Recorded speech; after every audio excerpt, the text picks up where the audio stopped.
فطرة الله التي فطر الناس عليها لا تبديل لخلق الله ذلك الدين. وہی ذات قادر مطلق ہے، اس ذات نے انسان کو جہاں تخلیق کیا وہاں من تراب، اللہ تعالیٰ وہ ذات ہے جس نے تمہیں مٹی سے پیدا کیا، اور دوسری جگہ فرمایا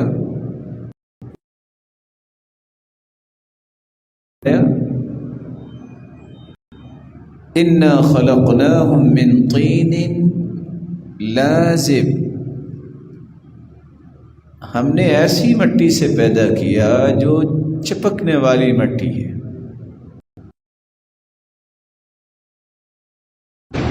اور پانچویں جگہ اللہ جل جلالہ نے فرمایا وَلَقَدْ خَلَقْنَا الْإِنسَانَ مِنْ صَلْصَالٍ مِّنْ حَمَإٍ مَسْنُونٍ، ایسی مٹی جو بدبودار مٹی ہے، وَحَمْرَا، کالی مٹی سے، سفید مٹی سے، اور سرخ مٹی سے۔ اور دوسری روایت کے الفاظ ہے لما خلق اللہ الخلق قبض قبضة من جميع الارض، اللہ تعالیٰ نے جب کائنات کو پیدا کیا تو ساری زمین سے ایک مٹھی میں مٹی لی، فجاء بنو آدم على قدر الارض، تو آدم کی اولاد بھی اسی طرح پیدا ہوئی، منہم الخبیث والطیب، منہم الاسود والابیض والاحمر وبین ذلک، کسی کا رنگ سفید، کسی کا سیاہ، کسی کا سرخ، ومنہم بین ذلک، کسی کا سرخ سفید، کسی کا سیاہ اور سفید، اور کسی کا سرخ اور سیاہ، منہم الخبیث والطیب، کسی کو اللہ نے پاکیزہ بنا دیا، اور کچھ لوگ نفاست پسند نہیں ہوتے، ان کو کوئی تکلیف نہیں ہوتی کہ اگر وہ ان کے اوپر گرد یا علائشیں ہیں انہیں ان کی پرواہ نہیں ہوتی۔ منہم السہل والحزن، ایسے بھی اللہ نے پیدا کیے جو ہر وقت مسکراتے رہتے ہیں، اور کچھ ایسے بھی لوگ جن کے چہرے پہ ہمیشہ بے رونقی رہتی ہے، اداسی رہتی ہے۔ اللہ تعالیٰ نے مختلف مٹیوں سے کیوں پیدا کیا، اس کی حکمت وہی جانتا ہے۔ اللہ تعالیٰ نے ہر وہ صفت انسان میں رکھ دی جو آج ایک انسان سے ہمیں نظر آتی ہے، محبت بھی رکھ دی، نفرت بھی رکھ دی، غصہ بھی رکھ دیا، عاطفت بھی رکھ دی، رحم بھی رکھ دیا، انتقام بھی رکھ دیا، طرح طرح کی صفات اللہ نے انسان میں رکھ دی، لیکن ساتھ ہی شریعت اتار دی جو ان تمام تر صفات کو لائن دینے کے لیے، ان کا بیلنس کرنے کے لیے، کہ کہیں محبت زیادہ ہو جائے تو اللہ سے محبت نہ بڑھ جائے، کہیں غصہ زیادہ ہو جائے تو کسی کو قتل نہ کر بیٹھے، کہیں عاطفت زیادہ ہو جائے تو شریعت کو اپنی رائے کے تابع نہ کر لے، اور کہیں انتقام کی آگ بھڑک جائے تو جہنم کا ایندھن نہ بن جائے۔ شریعت ایز اے میئرز اللہ نے عطا کیے، ایسے مقیاسات، معیارات اللہ نے شریعت کے ذریعے دیے، ایسے موازین دیے، ترازو بنا کے شریعت کو دستور بنا کر، آئین بنا کر شریعت کو اتارا کہ ایک ایک چیز کا صحیح وزن کر سکے۔ اگر محبت اللہ نے رکھی نہ ہوتی تو کوئی ماں بھی اپنے بچے کو دودھ نہ پلاتی۔ اللہ نے اگر غصہ اور انتقام رکھا ہی نہ ہوتا تو جہاد کا کوئی میدان بھی سجتا ہی نہ۔ اس لیے رخ دے دیا ہر صفت کو، ہر صلاحیت کو اللہ نے صحیح رخ دیا شریعت کے ذریعے، قرآن کے ذریعے، حدیث کے ذریعے۔ پھر اللہ عز و جلال نے آدم علیہ السلام کو تو اپنے ہاتھ سے بنایا۔ صحیح مسلم پڑھنے والے یہاں تشریف فرما ہیں، لما خلق اللہ آدم وتركه ما شاء ان يتركه، اللہ عز و جلال نے جب آدم علیہ السلام کو پیدا کیا اور جب تک چاہا اس کا ڈھانچہ تیار کر کے رکھ دیا، ابھی روح داخل نہیں کی۔ فجعل ابلیس یطیح بہ، ابلیس چکر لگانے لگا یہ کیا ہے۔ فلما رآہ اجوف، جب اس نے دیکھا کہ کیسی چیز بنائی جا رہی ہے، جہاں اس کے دیگر اعضاء ہیں وہاں اس کا پیٹ بھی ہے، تو کیا کہتا ہے، عرف انہ خلق خلقا لا يتمالک، جب تک پیٹ اس کے ساتھ ہے یہ اپنے آپ پہ کنٹرول نہیں کر سکے۔ اور مستدرک حاکم کی روایت کے الفاظ ہیں، فلما رآہ اجوف قال ظفرت بہ، کہتے میں کامیاب ہو گیا۔ اس نے پیٹ دیکھا تو کہنے لگا میں کامیاب ہو گیا۔ کیسے کامیاب ہو گیا؟ اس کے ذریعے میں اس پہ تسلط قائم کر سکوں۔ اللہ تعالیٰ نے حوا علیہ السلام کو آدم علیہ السلام کی ہی بائیں پسلی سے پیدا کیا، اور اللہ تعالیٰ نے عیسیٰ علیہ السلام کو بغیر باپ کے پیدا کیا۔ کلمۃ القاها الی مریم وروح من، اللہ نے کلمے کا القاء کیا مریم علیہ السلام کی طرف، اور عیسیٰ علیہ السلام پیدا ہو۔ بقیہ پوری کائنات کو اللہ نے ایک مرد اور ایک عورت سے پیدا کیا، جس کے بارے میں فرمایا، یا ایھا الناس انا خلقناکم من ذکر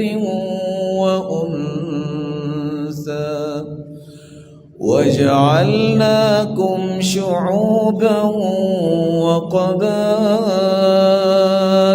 لتعارفوا إن أكرمكم عند الله أتقاكم إن الله عليم خبير۔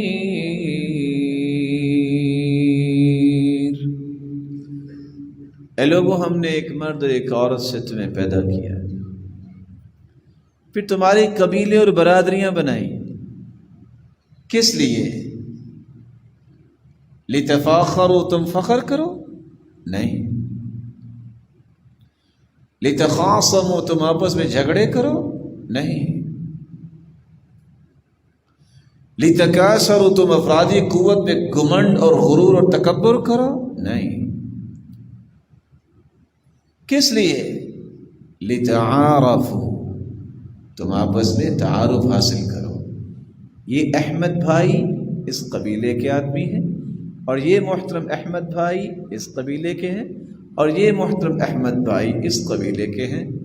تعارف کے لیے نام بھی ایک جیسے ہوں گے تو پتہ چلے گا فلاں قبیلے کا ہے، فلاں قبیلے کا۔ لیکن یہ یاد رہنا چاہیے کہ ان تمام برادریوں اور قبائل کے اندر کوئی فرق نہیں ہے۔ عظمت اور بلندی اس برادری اور خاندان کو ملے گی ان اکرمکم عند اللہ اتقاکم، جن کے اندر تقوی ہوگا تم میں سے اللہ کے ہاں عزت والا ہو۔ تو برادری اور خاندان کے اندر عظمت کا میزان اور مقیاس اور قاعدہ کیا ہے؟ جس کے اندر تقوی ہوگا وہ زیادہ عزت والا خاندان ہے، جس کے اندر اللہ کا خوف ہوگا وہ بلند اور عظیم برادری ہے، وگرنہ کسی عربی کو عجمی پر کوئی فوقیت نہیں، کسی گورے کو کالے پر، کسی سرخ کو سفید پر کوئی فوقیت حاصل نہیں۔ اور تقوی جس کے اندر ہے وہ اللہ جانتا ہے، کیونکہ یہ دل کا معاملہ ہے اور دل کے حالات پہ اللہ کے سوا کوئی مطلع نہیں ہوتا۔ رسول اللہ صلی اللہ علیہ وآلہ وسلم جو آخری پیغمبر ہے محمد رسول اللہ صلی اللہ علیہ وسلم، وہ ایسا مبارک دین لے کے آئے ہیں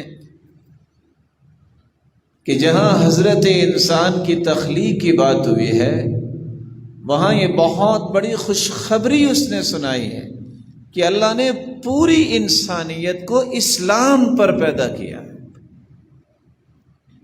کل مولود یولد علی الفطرہ فأبواه يهودانه أو ينصرانه أو يمجسانه، ہر بچہ فطرت اسلام پہ پیدا کیا گیا ہے۔ اس کا ماحول، اس کا خاندان اور خصوصاً والدین اس کو یہودی بناتے ہیں، اس کو عیسائی بناتے ہیں، اس کو مجوسی بناتے ہیں، وہ بچہ فطرت اسلام پہ پیدا ہو۔ اس لیے اللہ تعالیٰ نے یہ فرمایا فطرة الله التي فطر الناس عليها لا تبديل لخلق الله ذلك الدين القيم۔ اللہ تعالیٰ نے جو فطرت قائم کی ہے اس میں تبدیلی نہیں۔ ساتھ ہی اللہ تعالیٰ نے جس فطرت کا انسان بنایا ہے اس کے ایک ایک جز کے بارے میں قرآن میں بھی اور اپنے محبوب کی زبان پر بھی اس کا حکم پیش کر دیا۔ یہ واحد اسلام ہے جو انسانی زندگی کے ہر زاویے پر رہنمائی دیتا ہے۔ آپ انسان کے سر سے شروع کریں اور سمجھیے، لوگوں کا کہنا ہے کہ انسان کی عقل دماغ میں ہوتی ہے، اگرچہ قرآن کا بیانیہ یہ ہے کہ یہ سارے معاملات دلوں میں ہوتے ہیں۔ تو اللہ تعالیٰ نے اس عقل کی بات بھی کی ہے کہ عقل تو استعمال کرنے کے لیے دی گئی ہے، لیکن اس کا صحیح استعمال کب ہوگا؟ مشینری بنانے والا جب مشینری بناتا ہے تو اکیلی مشینری جو ہے وہ لانچ نہیں کرتا، اس کے ساتھ ایک بک دیتا ہے کہ اس مشینری کو آن کرنا ہے تو یہ بٹن ہے، اس کو آپ نے آف کرنا ہے تو یہ بٹن ہے، اس کو آپ نے ملٹی پرپز کے لیے استعمال کرنا ہے تو یوں کرنا ہے۔ ایک ایک مائکرو ڈیٹیل لکھی ہوتی ہے۔ بھلا اللہ نے جو چیز بنائی ہے انسان، اس کے بارے میں کچھ نہیں بتایا، صرف بتایا یہ ہے کہ عقل تو دی ہے، اس کا صحیح استعمال کرنا۔ صحیح استعمال کب ہوگی؟ امام ابن حبان رحمہ اللہ فرماتے ہیں المنقاد لشرع اللہ، جو عقل شریعت کے تابع ہو کر سوچتی ہے وہ ہمیشہ صحیح سوچتی ہے۔ جو شریعت اور دستور اور آئین جس کو قرآن و حدیث کہتے ہیں اسے آزاد ہو کے حریت کی سوچ سوچتی ہے تو وہ آزادی کی سوچ نہیں ہوتی، وہ بربادی کی سوچ ہوتی۔ اور شریعت کے احکامات کے تابع ہو کے جب یہ سوچ کام کرتی ہے تو پھر اس میں رونق آتی ہے، پھر اس سے معاشرے میں سکون آتا ہے، اس سے معاشرے میں امن آتا ہے، اس سے معاشرے میں رعنائیاں آتی ہیں، اس سے معاشرے پرکیف بنتے ہیں، اس سے معاشرے کے اندر خوشیاں اور سکون جو ہے وہ عام ہوتا ہے، وقار غالب ہوتا ہے۔ کب؟ جب عقل کو شریعت کے مطابق کیا جائے۔ یہی وجہ ہے قیامت کا دن ہوگا، جہنم کا ایندھن بننے والے اعتراف کریں گے، وَقَالُوا لَوْ كُنَّا نَسْمَعُ أَوْ نَعْقِلُ مَا كُنَّا فِي أَصْحَابِ السَّعِيرِ فَاعْتَرَفُوا بِذَنبِهِمْ فَسُحْقًا لِأَصْحَابِ السَّعِيرِ۔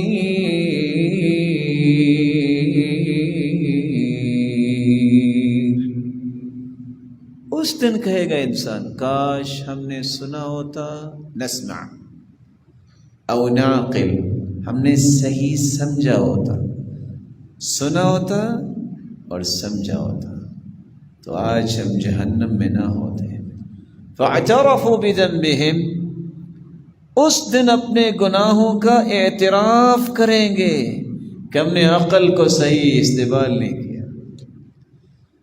غلط استعمال کیا ہے عقل کا، صحیح استعمال کیا ہے؟ صحیح استعمال یہ ہے جو اللہ نے کہا وہ کرو، جو اس کے رسول نے کہا وہ کرو۔ غلط استعمال کیا ہے؟ لو، کیا خیال ہے مجھے سمجھ نہیں ہے؟ کیا آپ سمجھتے ہیں کہ میرے پاس کوئی عقل نہیں ہے؟ یہ الفاظ ہی انسان کو غلط راستے پہ لے کے چلتے۔ اس لیے امام خلدون کہا کرتے تھے، جس کو خلدون بھی لوگ بولتے ہیں، عقل ایک پیمانہ ہے، پیمانے مختلف ہوتے ہیں۔ ایک پیمانہ وہ ہے جس سے زرگر سونے کو وزن کرتا ہے، 1 تولہ، 2 تولے، 3 تولے، بہت چھوٹا سا پیمانہ ہوتا ہے۔ ایک پیمانہ وہ بھی ہے جس میں آپ 5 کلو چینی اور چاول بھی تول کے لاتے، اور ایک پیمانہ وہ بھی ہے جس پہ آپ گاڑیاں بھی تول لیتے ہیں، اور آج تو وہ بھی پیمانے نکل آئے جس سے ہزاروں من جو ہے وہ وزن کیا جا سکتا ہے۔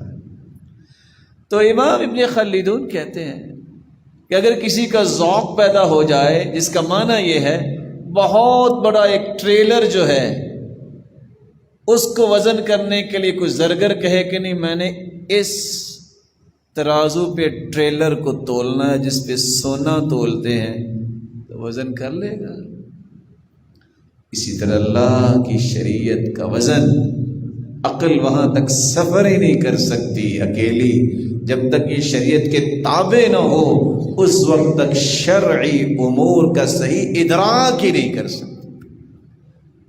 اس لیے عقل کا صحیح استعمال بھی اللہ نے بتایا ہے، رسول اللہ صلی اللہ علیہ وآلہ وسلم نے اگلی رہنمائی کیا دے دی۔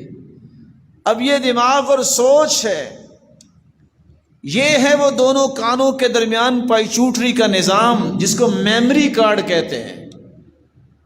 اس کے اندر سوچ اچھی ہو، ارادہ اچھا ہو، تخیلات پاکیزہ ہو۔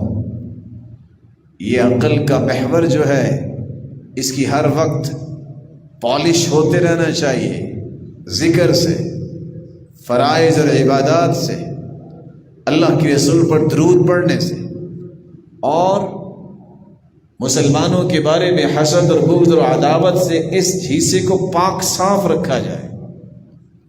اس لیے جب قبر میں جائے گا تو اس کا نتیجہ سامنے آئے گا۔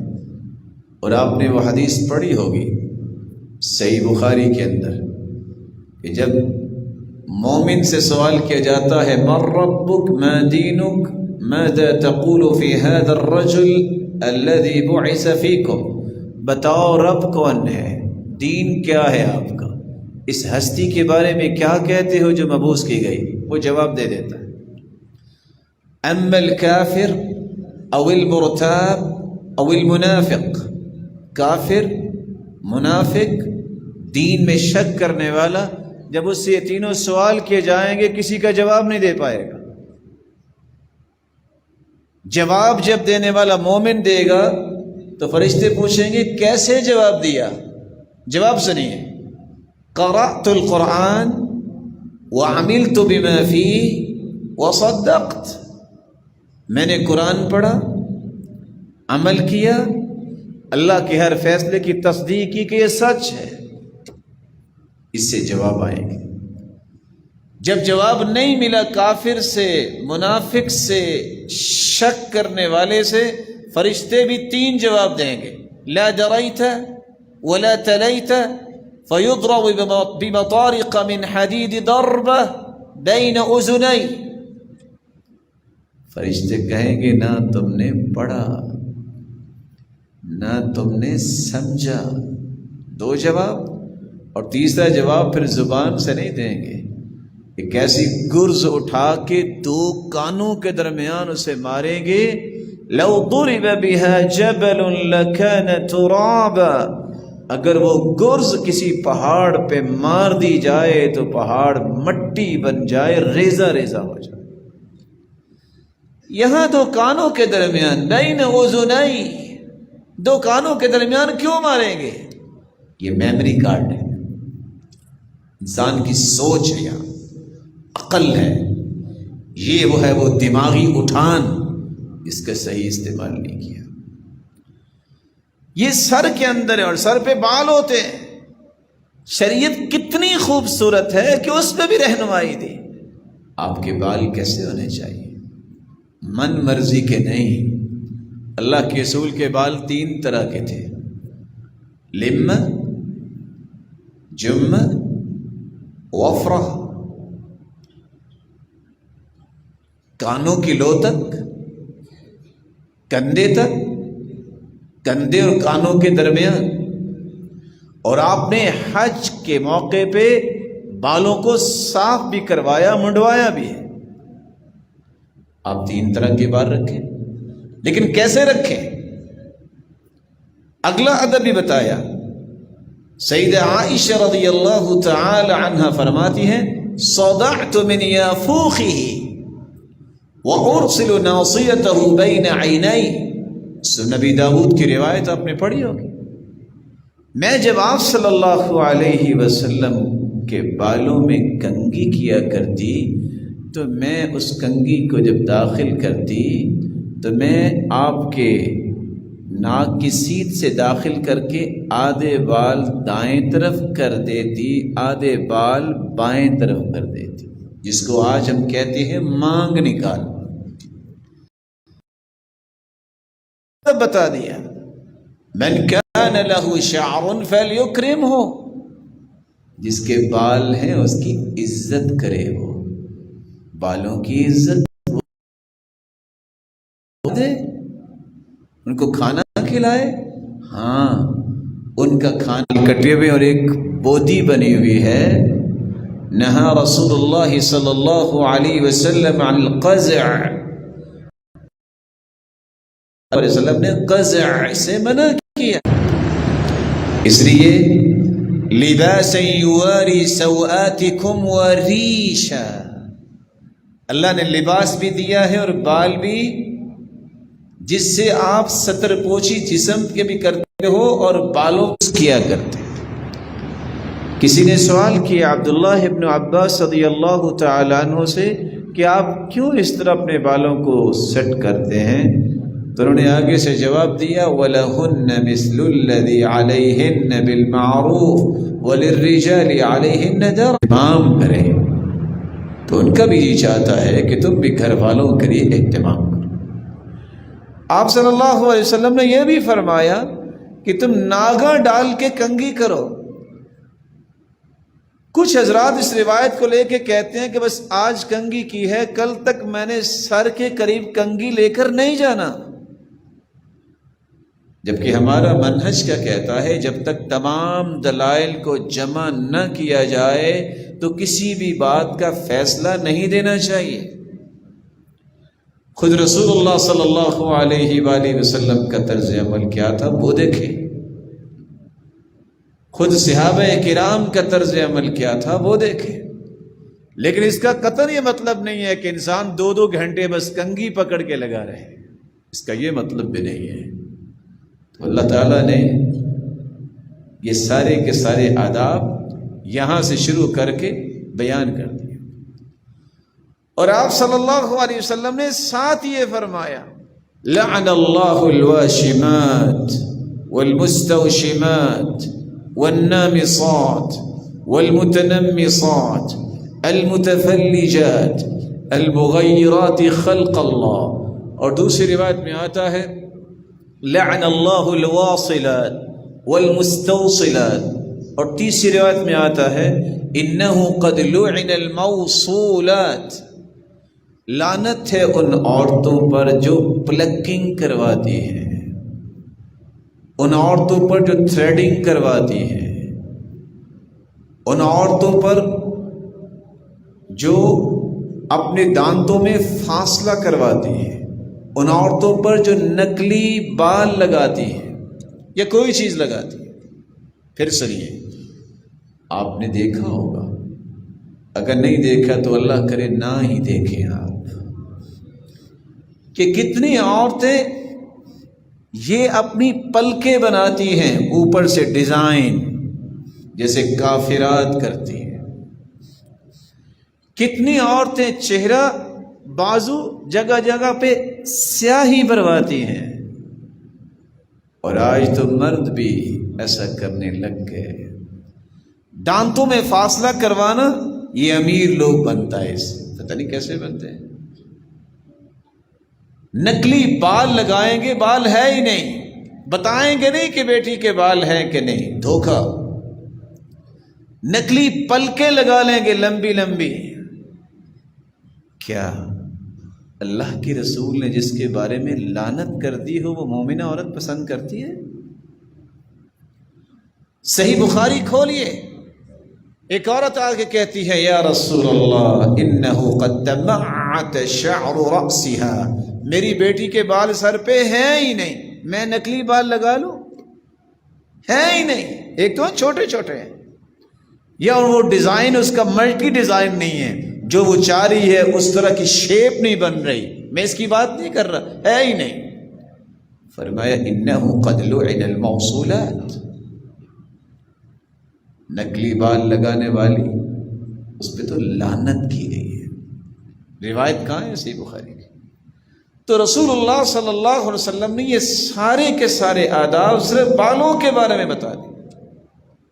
آپ صلی اللہ علیہ وآلہ وسلم اس سر کے ساتھ آنکھوں کا حکم ہے. قرآن کہتا ہے یعلم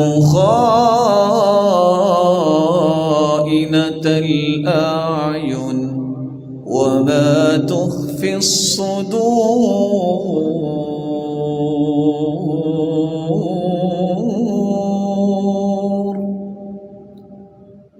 آنکھوں کی خیانت کو بھی اللہ جانتے ہیں، اور جو کچھ دل میں ہے اللہ اس کو بھی جانتے ہیں. ہم سمجھتے ہیں کہ بولیں گے، کچھ کام کریں گے تو نظر آئے گا، دل میں اٹھنے والے جذبات سے بھی میرے بھائی میرا رب واقف ہے. اس لیے آنکھوں سے خیانت کرنا، صحابی نے کہا تھا نا اللہ کی رسول آپ مجھے آنکھ کا اشارہ ہی کر دیتے ہم سمجھ جاتے. فرمایا نبی کی شان کے لائق نہیں ہے اس طرح کرنا. آج ہم کہتے ہیں نا وہ یار اپنی آنکھ مار دینی تھی مجھے سمجھ آ جاتی. کہا نبی کے یہ لائق ہی نہیں ہے. اور سلسلہ صحیحہ کی روایت ہے، رسول اللہ صلی اللہ علیہ وسلم نے فرمایا ثلاثۃ لا ترى اعینهم النار، 3 آنکھیں جہنم میں جانا تو دور کی بات ہے آگ کو دیکھیں گے بھی نہیں. 2673 سلسلہ صحیحہ کی روایت ہے.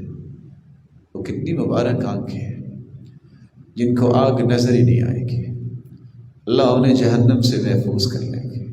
عین بکت من خشیت اللہ، ایسی آنکھ جو اللہ کے خوف سے بہہ پڑے، ایسی آنکھ جو اللہ کے خوف سے رو پڑے. وعین باتت تحرس فی سبیل اللہ، ایسی آنکھ جو اللہ کے لیے سرحدوں پہ پہرا دیتے ہوئے جاگتی رہے، وعین غضت عن محارم اللہ، اور تیسری آنکھ جو غیر محرم اور غلط چیز کی طرف اٹھتی نہیں ہے۔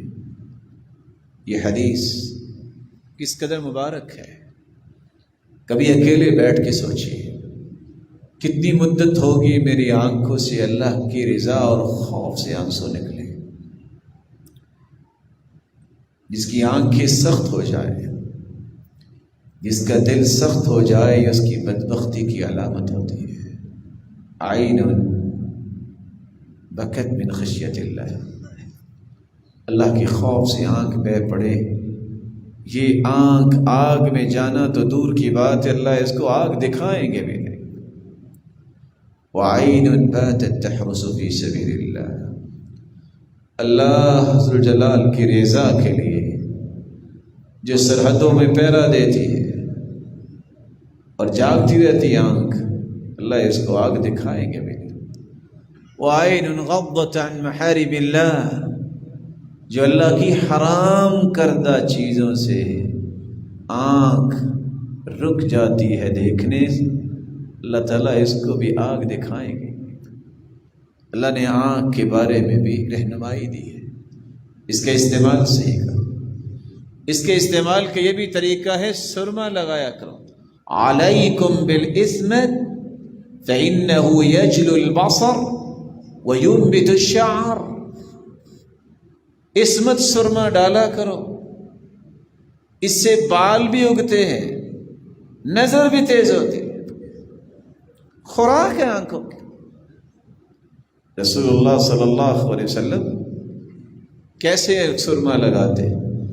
آج جب پوچھا جائے کہ سرما کیسے لگانا چاہیے، کہتے ہیں 3 سلائیاں ڈال لیں، یہ بھی ٹھیک ہے، لیکن آپ صلی اللہ علیہ وسلم دائیں سے شروع کرتے، 1، پھر بائیں 2، پھر دائیں 3، پھر بائیں 4، اور پھر دائیں 5، اور بس کر دیتے۔ رسول اللہ صلی اللہ علیہ وسلم نے یہاں یہ بھی فرمایا کہ اگر اس آنکھ سے غلط چیز ہوتی ہے تو اس آنکھ کی شرارت سے اللہ کی پناہ طلب کرو۔ اللہم انی اعوذ بک من شر بصری، سب سے پہلا لفظ، یا اللہ میری آنکھ کی شر سے مجھے بچا، ومن شر اذنی، اللہ میرے کان کی شر سے، ومن شر سمعی، میری سماعت کی شر سے مجھے بچا، ومن شر لسانی، میری زبان کی شر سے مجھے بچا، ومن شر قلبی، میرے دل کی شر سے مجھے بچا، ومن شر منی، اللہ میری قوت باہ کی شر سے مجھے بچا۔ رسول اللہ صلی اللہ علیہ وآلہ وسلم نے آنکھ کے بارے میں بھی رہنمائی دی۔ تھوڑا سا نیچے آئیے، اس کے ساتھ ہی کان ہیں۔ اللہ کے رسول صلی اللہ علیہ وسلم نے اس دعا کے اندر یہ بھی فرمایا ہے، وَأَعُوذُ بِكَ مِن شَرِّ سَمْعِ، اللہ کانوں کی شر سے بچا۔ لا يدخل الجنة نمام، چغل خور جنت میں نہیں جائے گا۔ کوئی چغلی سننے والے ہیں، کوئی کرنے والے ہیں۔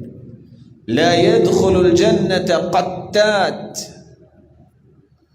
بدخوئی کرنے والا، یہ غیبت اور چغلی کرنے والا جنت میں نہیں جائے گا۔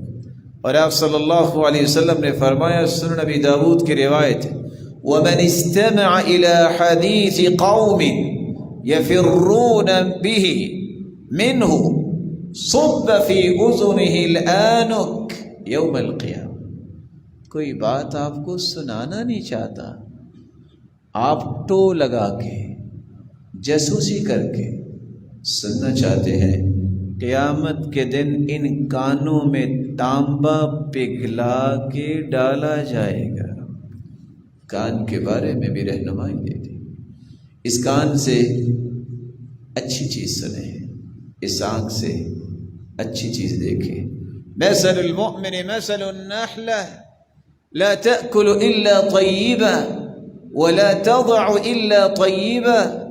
مومن کی مثال تو شہد کی مکھی کی مثال ہے. شہد کی مکھی کھاتی بھی عمدہ ہے، نکالتے بھی عمدہ ہے. مومن بات کرتا بھی اچھی ہے اور سنتا بھی اچھی ہے.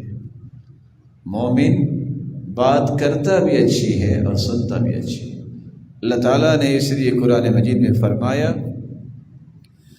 یا ایھا الذین آمنوا اجتنبوا کثیرا من الظن ان بعض الظن اثم ولا تجسسوا ولا یغتب بعضكم بعضا أيحب أحدكم أن يأكل لحم أخيه ميتا فكرهتموه واتقوا الله إن الله تواب رحیم. ایمان کا دعویٰ کرنے والوں، بدگمانی سے بچ جاؤ. بدگمانی کیا ہے؟ نہ اگلے انسان کو پتا ہے، خود سے ہی سوچ لینا اچھا وہ یہ کر رہا ہوگا، وہ بیچارہ سویا ہوا، اچھا وہ آج نہیں نہ آیا، یہ جان بوجھ کے نہیں آیا. وہ ایک شخص کو غصہ تھا کہ وہ آیا نہیں ہے، 8ویں دن لڑائی کرنے چلا گیا کہ آج میں اس کو بتا کے آتا ہوں. جا کے دروازہ کھٹکھٹایا، اندر سے آواز نہیں آئی. پھر کھٹکھٹایا، بچی آئی. نکالو کہاں ہیں آپ کے ابو؟ کہا انکل وہ 5 دن پہلے فوت ہو چکے تھے. کیا عزت رہی؟ بدگمانی یہ جان بوجھ کے نہیں آیا. بدگمانی اس لیے کیا ہوگا، نہیں یہ ایسے ہی ہوگا، کوئی دلیل نہیں. میرے بھائی جھوٹ بولنے سے ایک جھوٹ کا گناہ ہے، بدگمانی کرنے سے 24 گھنٹوں کا گناہ ہے. یہ صحیح سوچ دینے والی ہے رائٹ سائڈ. آپ لیفٹ سائڈ جو نیگیٹو تھنکنگ آپ کو دیتی ہے، آپ مثبت سوچ سوچتے ہی نہیں ہیں، صرف غلط سوچ سوچتے ہیں، تو یہ حصہ ڈیڈ ہو جائے گا، کام ہی نہیں کرے گا، ایکٹیو نہیں ہوگا. ہمیشہ آپ غلط سوچیں گے. آپ سو رہے ہیں یا جاگ رہے ہیں، آپ کی جب سوچ غلط ہے تو 24 گھنٹے کے گنہگار بنیں گے. ایاکم والظن فإن الظن اکذب الحدیث. بدگمانی سے بچو، یہ بہت بڑا جھوٹ ہے. اور ایک بات یاد رکھیے گا، بدگمان، بد زبان، یہ 2 شخص ساری زندگی سکون نہیں حاصل کر سکتے. کبھی چین نہیں ملے گا ان کو، کبھی عزت نہیں ملتی بدگمان کو اور بد زبان کو. رسول اللہ صلی اللہ علیہ وسلم پر قرآن اگلی بات کیا پیش کر رہا ہے؟ ان بعض الظن اثم ولا تجسسوا. جاسوسی نہ کرو. یہ کیا لکھ رہا ہے، یہ کیا کھا رہا ہے، یہ کیا پی رہا ہے، آج اس نے سوٹ کیسا پہنا ہوا ہے، اوئے یہ جوتی کیسے پہنتا ہے. یہ شیطان ہوتے ہیں لوگ، جاسوسی کرنے والے، ٹو لگانے والے. اور اس بات کی تلاش میں کوئی بات ملے اور ہم کسی کو ذلیل کریں. وَمَن تَتَبَّعَ عَوْرَةَ أَخِيهِ الْمُسْلِمِ تَتَبَّعَ اللَّهُ عَوْرَتَهُ يُفْضِحُهُ وَلَوْ فِي جَوْفِ رَحْلِهِ. جو کسی کی باتوں کے پیچھے لگتا ہے اللہ اس کے عیبوں کے پیچھے لگتے ہیں. وہ گھر میں کسی کھائی اور کھڈے میں چھپ جائے، اللہ وہاں سے نکال کے بھی ذلیل کر دیتے ہیں. جاسوسی نہ کرو. وَلَا يَغْتَبْ بَعْضُكُمْ بَعْضًا. کسی کی غیبت بھی نہ کرو. یہ مردہ بھائی کا گوشت کھانا ہے، یہ غیبت کرنا. تو اللہ تعالیٰ نے جہاں سر کے بارے میں، آنکھوں کے بارے میں، کانوں کے بارے میں اور اس کے پیارے پیغمبر نے تعلیمات دی، وہاں ایک فیصلہ دیا، ان السمع والبصر والفؤاد كل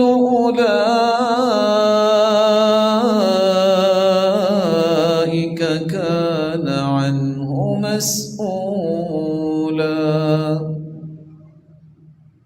یاد رکھنا ان کانوں کے بارے میں پوچھا جائے گا، کتنے گانے سنے، قرآن کتنا سنا،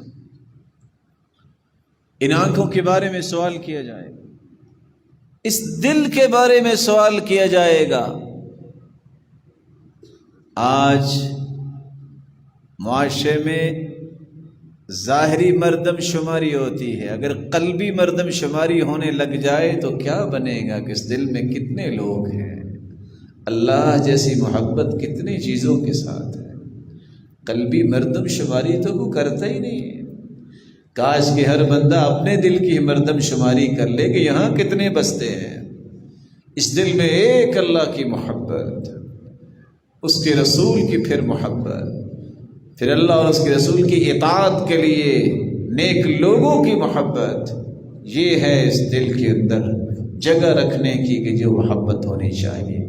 اللہ عز و جلال نے پھر اپنے پیغمبر کے ذریعے اور خود بھی ان کانوں اور آنکھوں سے تھوڑا سا نیچے آئیے رخسار آتے ہیں، یہ انسان کا حسن ہے، یہ چہرہ مجمع الحسن ہے۔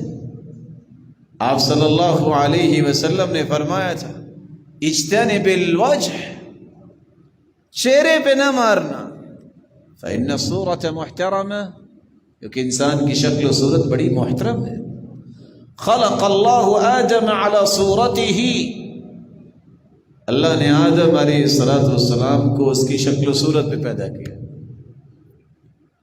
یہ محترم ہے چہرہ، اس پہ ماریے مت، جس طرح مارنے سے اس کی بے عزتی ہوگی، بے حرمتی ہوگی، ان گالوں کو، اس چہرے کو جس طرح ہے ویسے ہی رہنے دو، ان گالوں کو پھلانے کی بھی ضرورت نہیں ہے کہ تم دوسروں کو حقیر سمجھو اور منہ پھلا پھلا کے باتیں کرو۔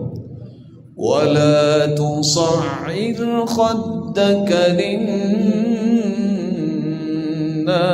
وَلَا تَمْشِ فِي الْأَرْضِ مَرَحًا، اپنی گالوں کو مت پھلائیے، جیسے آج کل کا چودھری کسی کام کرنے والے کے ساتھ گفتگو کرتا ہے اور کیسی کیسی باتیں اور لپاٹیں مارتا ہے، اس کا خمیازہ بھگتنا پڑے گا۔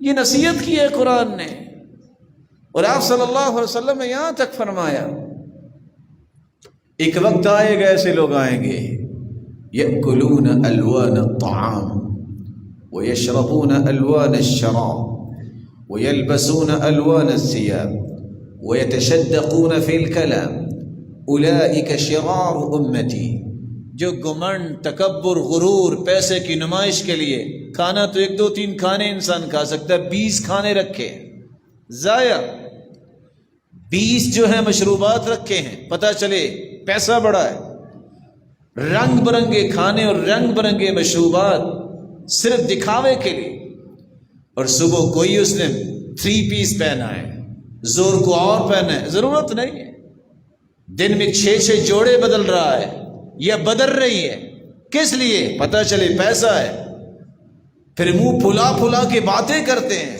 اولئک شرار امتی، یہ میری امت میں سب سے غلیظ ترین اور بدترین لوگ ہیں۔ آپ صلی اللہ علیہ وآلہ وسلم نے بھی اس کے بارے میں حکم دے دی۔ رسول اللہ صلی اللہ علیہ وسلم نے یہ بھی فرمایا اذا بعثتم الی فابعثوا حسن الوجہ، جب کوئی شخص میری طرف پیغام دے کے بھیجو نا تو اچھے چہرے والا بھیجا کرو۔ اچھا چہرہ کس کا ہوتا ہے؟ جس کے اوپر مسکراہٹیں ہوتی ہیں۔ تبسمک فی وجہ اخیک لک صدقہ، مسکرانا یہ بہت بڑا صدقہ ہے۔ ما تکلم رسول اللہ صلی اللہ علیہ وسلم الا وهو متبسما، آپ جب بھی بات کرتے مسکرا کے بات کرتے۔ کون سا خوبصورت چہرہ ہوتا ہے جس چہرے پہ اللہ کے رسول کی سنت سجی ہو۔ خالف الیہود، خالف النصارى، خالف المجوس، خالف المشرکین، یہودیوں کی مخالفت کرو، عیسائیوں کی مخالفت کرو، مشرکوں کی مخالفت کرو، مجوسیوں کی مخالفت کرو۔ کیسے ہوگی؟ فاعف اللحا، داڑھیوں کو معاف کر دو، قص الشوارب، مونچھوں کو کٹواؤ، جز الشوارب، مونچھوں کو صاف کرو، انہک الشوارب، آپ کٹوا بھی سکتے ہو، منڈوا بھی سکتے ہو۔ یہ خوبصورت چہرہ ہے جو اللہ نے اپنے پیغمبر کو دیا۔ آپ صلی اللہ علیہ وسلم نے پوری زندگی اپنی داڑھی کے بالوں کو دائیں بائیں نیچے سے کاٹا نہیں ہے۔ آپ صلی اللہ علیہ وآلہ وسلم کو اللہ تعالیٰ نے یہ جو حسن دیا، پوری کائنات سے اعلیٰ ہستی اور سب سے خوبصورت ہستی، اس کے چہرے پہ داڑھی تھی۔ ایک شخص کہتا ہے کہ یہ خوبصورت نہیں ہے، اس کی سوچ خوبصورت نہیں ہے۔ یہودیوں عیسائیوں کی مخالفت روڈ توڑ کر نہیں، گاڑیاں توڑ کر اور احتجاج کر کے نہیں، جس طرح اللہ کے رسول نے کہا ویسے کرو مخالفت۔ وہ کیا ہے؟ داڑھیوں کو معاف کر دو۔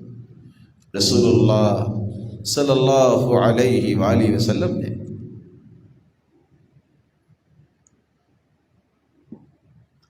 پھر زبان کی بات کی ہے، پھر رسول اللہ صلی اللہ علیہ وسلم نے منہ کی بات کی ہے۔ فرمایا طیبوا افواہکم، اپنے منہ کو پاک صاف رکھا کرو، فإنها طرق القرآن، یہ منہ قرآن کے راستے ہیں۔ اس صاف ستھرے راستوں سے تم گزرنا چاہتے ہو تو قرآن کے راستے بھی پاک صاف رکھو۔ پاک صاف کیسے رہیں گے؟ مسواک کیا کرو۔ امرت بسواک حتی خشیت ان ادرت، مجھے حکم دیا گیا ہے مسواک کا، اتنا حکم دیا گیا مجھے خطرہ پیدا ہو گیا کہ مسواک کرتے کرتے میرے دانت ہی نہ گر جائیں۔ سقط لسانی، وضو سے پہلے مسواک، سیدنا ابو ہریرہ کھانے سے پہلے مسواک، کھانا کھانے کے بعد مسواک، سونے سے پہلے مسواک، بیدار ہوتے اللہ کے رسول مسواک، 2 رکعتیں تہجد پڑھتے مسواک، پھر 2 رکعتیں پڑھتے مسواک، نماز کے لیے کھڑے ہوتے مسواک، گھر داخل ہوتے ہیں تو مسواک کرتے ہوئے۔ اللہ کے رسول کو کتنی چیز پسند تھی، اللہ کے رسول صلی اللہ علیہ وسلم نے کر کے دکھایا۔ زندگی کا آخری عمل جو کیا ہے مسواک کی۔ آپ صلی اللہ علیہ وآلہ وسلم نے منہ کو صاف رکھنے کی بات کی۔ عربی زبان میں ایک لفظ بولا جاتا ہے ابخر من وعل، ایک کلمہ ہے ابخر من وعل، اس کے منہ سے تو ایسی اسمیل آتی ہے کہ جنگلی بکرے کے منہ سے بھی ایسی اسمیل نہیں آتی۔ حیرانگی اس بات کی ہے، ہو مومن، ہو مسلمان، ہو پاکیزہ نفاست والا، اور اسے پتہ ہی نہیں ہے سگریٹ پینے سے میرے منہ کی حالت کیا ہوتی ہے۔ اور اس سے بڑا احمق جو ہو جو شرابی ہو، جس کو پتہ ہی نہیں ہے کہ اس کا گناہ کتنا ہے۔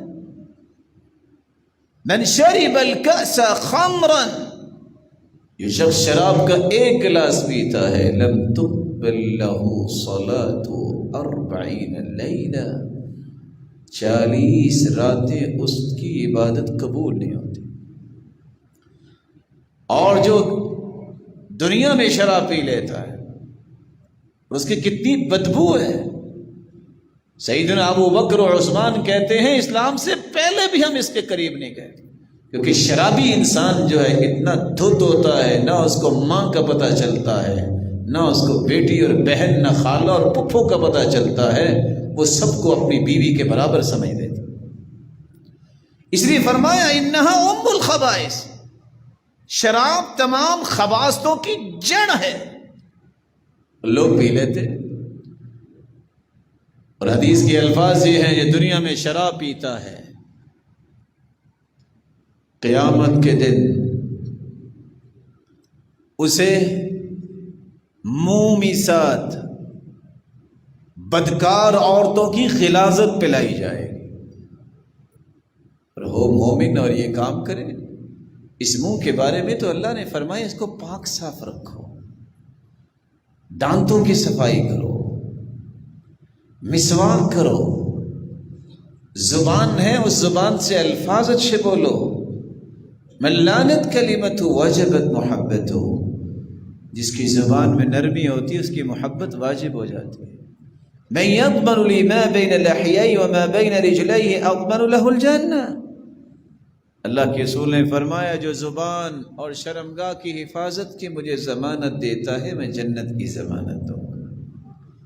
تو رسول اللہ صلی اللہ علیہ وآلہ وسلم جہاں سر اور کانوں اور آنکھ اور بال اور چہرہ اور رخسار اور پھر دانت اور منہ اور زبان کے بارے میں فرمایا، وہاں رسول اللہ صلی اللہ علیہ وآلہ وسلم نے یہ بھی فرمایا، لیس منا من لطم الخدود وشق الجیوب ودعا بدعوى الجاہلیہ، جو اپنے ہی چہرے پہ خود مارتا ہے، اپنے چہرے کو پیٹتا ہے، گریبان چاک کرتا ہے، جاہلیت کے بول بولتا ہے، اس کا میرے ساتھ کوئی تعلق نہیں۔ لعن اللہ الخامشة وجهها والشاقة جیبها والداعیة بالویل والسبور، لعنت ہے اس عورت پر جو اپنے چہرے کو ناخنوں سے نوچتی ہے، جو اپنا گریبان چاک کرتی ہے، جو ویل اور سبور کی باتیں کرتی ہے، ہائے میں لٹ گئی، ہائے میں مر گئی، جاہلیت کے بول بولتی ہے۔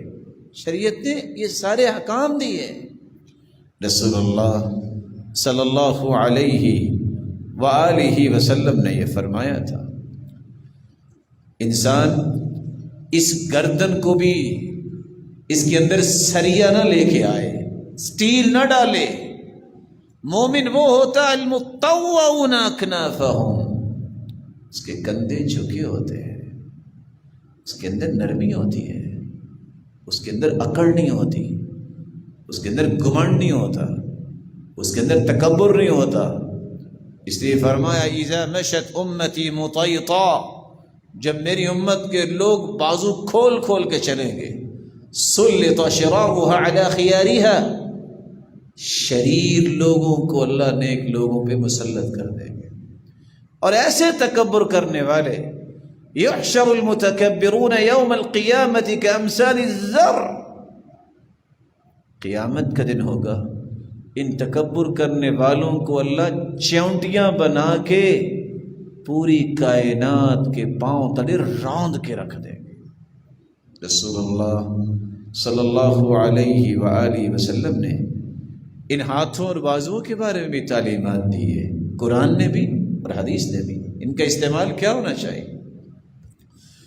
وَلَا تَجْعَلْ يَدَكَ مَغْلُولَةً إِلَىٰ عُنُقِكَ وَلَا تَبْسُطْهَا كُلَّ الْبَسْطِ فَتَقْعُدَ مَلُومًا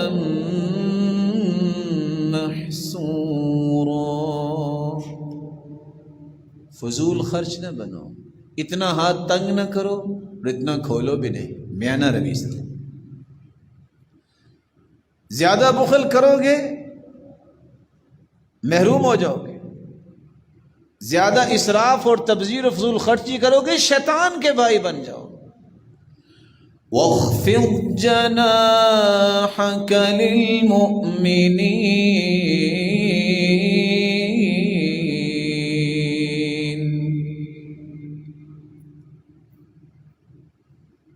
اللہ تعالیٰ نے یہ بھی فرما دیا کہ مومنوں کے لیے اپنے بازوں کو جھکا کے رکھو، جب وہ تم سے ملے تمہیں خوشی ہو۔ وَاخْفِضْ جَنَاحَكَ، یہ پر ہیں انسان، ان کو جھکا دو، محبتیں بڑھیں گی، احترام دو، احترام لو۔ بلکہ فرمایا تم مصافحہ جب کرتے ہو یہ کوئی معمولی کام نہیں ہے۔ مَا مِن مُسْلِمَيْنِ يَلْتَقِيَانِ فَيَتَصَافَحَانِ إِلَّا غُفِرَ لَهُمَا قَبْلَ أَن يَتَفَرَّقَا، جب دو مسلمان آپس میں ملتے ہیں دونوں کے ہاتھ جدا بعد میں ہوتے ہیں، ان کے گناہوں کو اللہ پہلے معاف کر چکے ہوتے ہیں۔ جس طرح درخت کے پتے خزاں میں گرتے ہیں، اس طرح مصافحہ کر کے ہاتھ پیچھے کریں، اللہ ذوالجلال دونوں کے گناہوں کو گرا دیتے ہیں۔ شریعت کتنی پیاری ہے، اس نے ایک ایک بات کی وضاحت کی۔ رسول اللہ صلی اللہ علیہ وآلہ وسلم نے فرمایا یہی ہاتھ کتنا پیارا ہے، لیکن یہ حرام کی طرف نہیں جانا چاہیے، یہ غیر محرم کی طرف نہیں جانا چاہیے۔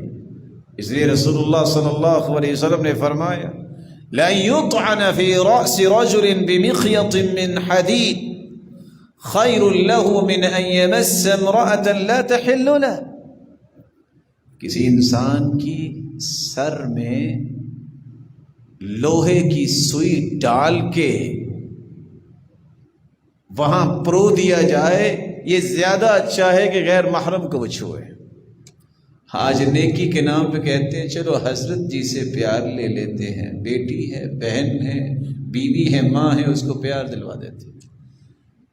ما مست ید رسول اللہ صلی اللہ علیہ وسلم ید امرأۃ قط، پوری زندگی اللہ کے رسول کے ہاتھ نے کسی غیر محرم کا ہاتھ نہیں چھوا۔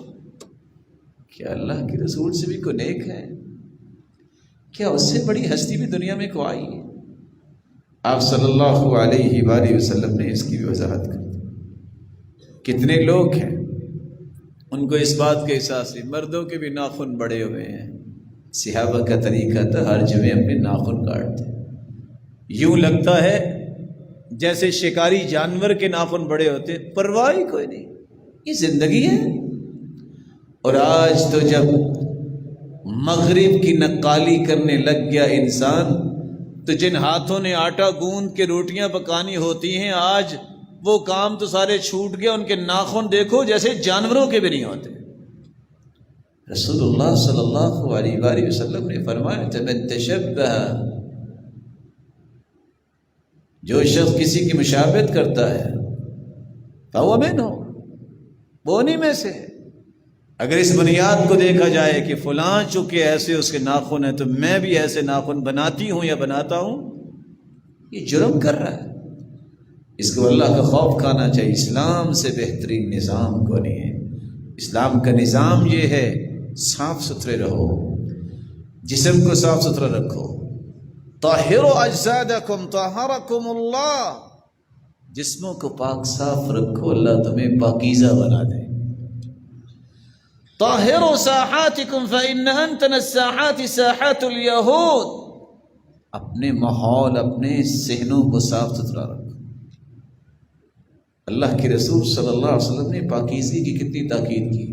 آج کچھ لوگ 20 دن نہاتے ہی نہیں ہیں۔ بعض لوگوں نے تو ذہن بنایا ہے بس بچپن میں نہایا تھا، وفات کے بعد نہلا ہی دیں گے، کیا ضرورت ہے ایسے وقت کرنے کی، وقت کیا ضائع کرنا ہے۔ رسول اکرم صلی اللہ علیہ وسلم فرماتے ہیں جسموں کو پاک صاف رکھو۔ ایک مومن جو ہے بڑا ہی پاکیزہ ہوتا ہے، بڑا ہی نفیس ہوتا ہے، وہ خوش کلام بھی ہوتا ہے، وہ خوش سوچ بھی ہوتا ہے، وہ خوش گفتار بھی ہوتا ہے، خوش لباس بھی ہوتا ہے۔ ہاں اگر چاہے تو وہ خوش خوراک بھی بن جائے، اچھی خوراک کھا لے، وہ الڑ پلڑ کھانے سے اپنے آپ کو بچائے، اس کی صحت بھی ٹھیک رہے، دودھ پی لے، پھل کھا لے، وہ کھانا کھائے جو اس کی طبیعت کے لیے موافق ہو۔ شریعت نے تو ہر طرح کی خوبصورتی انسان کو دی ہے، جو اس شریعت سے دور ہوتا ہے وہ ہر چیز سے محروم ہوتا ہے۔ اللہ تعالیٰ نے پھر دل کی بات کی ہے، اس سینے کے اندر دل بھی ہے۔ پوچھا اللہ کے رسول پوری کائنات سے اعلیٰ کون ہے؟ فرمایا کل صدوق اللسان مخموم القلب، زبان کا سچا پوری کائنات سے اعلیٰ ہے، مخموم القلب پوری کائنات سے اعلیٰ ہے۔ کہا اللہ کے رسول یہ زبان کی سچائی تو سمجھ آ گئی، یہ مخموم القلب کیا ہوتا ہے؟ فرمایا هو التقی النقی الذي لا اسم فيه ولا بغی ولا غل ولا اسم، وہ شخص مخموم القلب ہے جو متقی ہے، وہ اللہ کے سامنے فقیر ہے، کسی کے سامنے کشکول گدائی نہیں پھیلاتا۔ لا اسم فی، جس کے دل میں گناہ کی جذبات نہیں ہیں، ولا باغی، اس کے دل میں بغاوت نہیں ہے، ولا غل، اس کے دل میں کسی کے بارے میں بغض اور عناد نہیں ہے، ولا حسد، اس کے دل میں کسی کے بارے میں حسد نہیں ہے۔ یہ دل سب سے پیارا ہے، اور ساتھ ہی اللہ تعالیٰ نے اس کی رہنمائی دے دی، وَاصْبِرْ نَفْسَكَ مَعَ الَّذِينَ يَدْعُونَ رَبَّهُمْ بِالْغَدَاةِ وَالْعَشِيِّ يُرِيدُونَ وَجْهَهُ وَلَا تَعْدُ عَيْنَاكَ عَنْهُمْ تُرِيدُ زِينَةَ الْحَيَاةِ الدُّنْيَا وَلَا تُطِعْ مَنْ أَغْفَلْنَا قَلْبَهُ عَنْ ذِكْرِنَا وَاتَّبَعَ هَوَاهُ وَكَانَ أَمْرُهُ فُرُطًا۔ وَاصْبِرْ نَفْسَكَ مَعَ الَّذِينَ يَدْعُونَ رَبَّهُمْ بِالْغَدَاةِ وَالْعَشِيِّ۔